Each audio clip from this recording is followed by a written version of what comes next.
I'm Bettye Quinn, and I'm the Associate Professor of Education here at Belhaven, and I'm beginning my 47th year to teach here.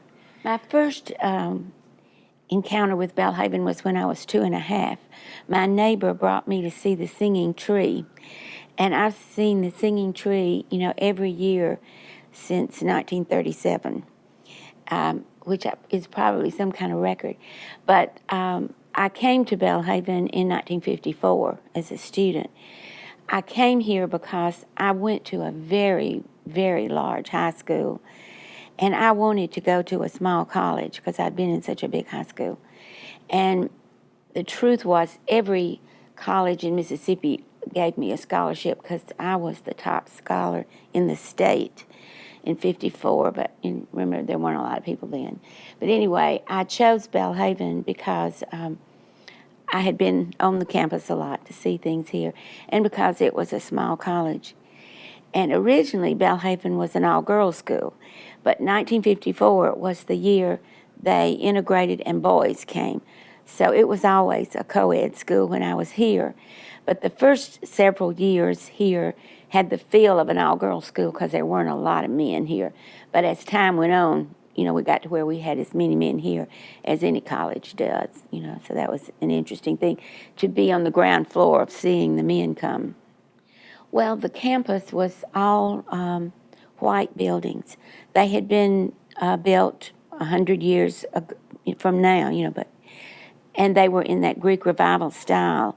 And we had Preston and Fitzhugh and Helen White and Lancaster, which was where the cafeteria was at the time, and Raymond Hall, and but all the buildings, and we had a big building called the Fine Arts Building that was where the gym was and the swimming pool and all that.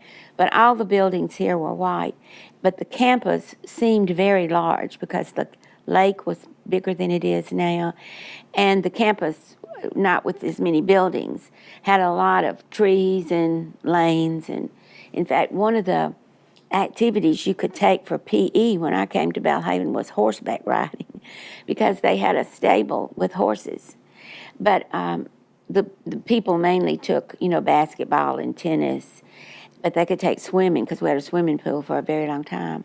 But Belhaven also was noted in those days for the arts, too, because the lady who started the Mississippi Opera Guild was at Belhaven, and the man who started the Jackson Symphony Orchestra, which later became the Mississippi Symphony Orchestra, was here at Belhaven. And for a long time, every director of the symphony taught at Belhaven until the recent one.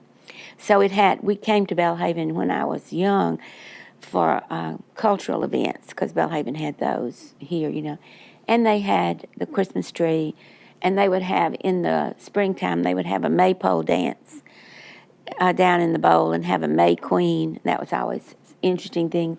But you have to remember, in the 50s, there weren't a lot of things to entertain you.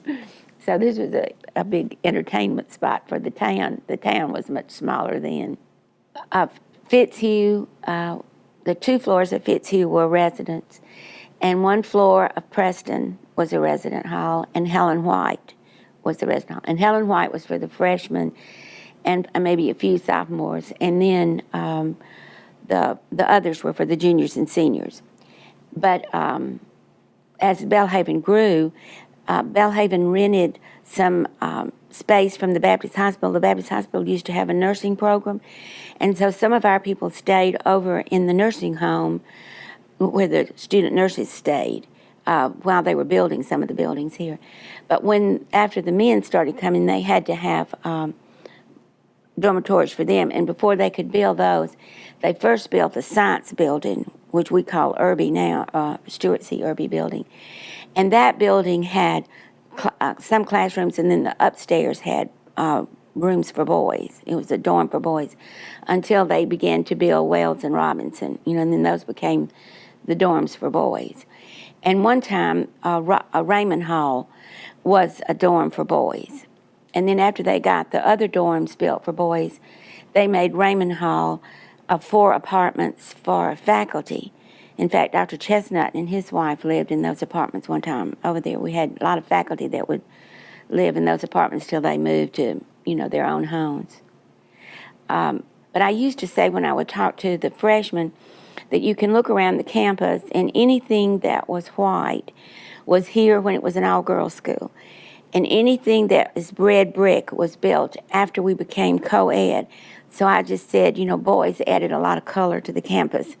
But if you look and you see anything with a green roof, then it was built after Dr. Parrott came. So we can see, how it was growing by just the colors on the campus. Well, when I first came to Belhaven, you always had to wear, girls had to wear dresses, skirts, and blouses to class, and boys had to wear slacks. You couldn't wear blue jeans.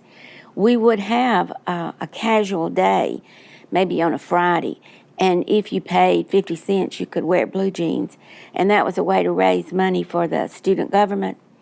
But you have to remember, in the 50s, even in high school, people did not wear blue jeans. People wore their dress clothes. They wore khaki pants if they were boys and dresses if they were girls. But at Belhaven, you couldn't cross the campus unless you were fully dressed. If you were going to the gym in your shorts to play basketball or something, you would have to have a raincoat on. You can never be on campus if you weren't fully dressed. And, of course, that's a far cry from today. Sometimes it looks like people are at the beach here. But if you were going to leave the campus in the 50s, you had to, if you were a lady, you had to have on a hat and gloves. And we couldn't even go to Sunday night church without wearing a hat. And nobody wore a hat on Sunday night but the Belhaven people. And they would just have a table at the churches in town that was called the Belhaven table, so that the Belhaven girls could just put their hats on that table when they went in to church, because you didn't want to wear your hat in on a Sunday night. And in those days, only seniors could have cars. And so if you wanted to go anywhere, you had to go with a senior, or your parents had to come for you, or you had to ride the bus, And the bus was much more useful than it is to us now.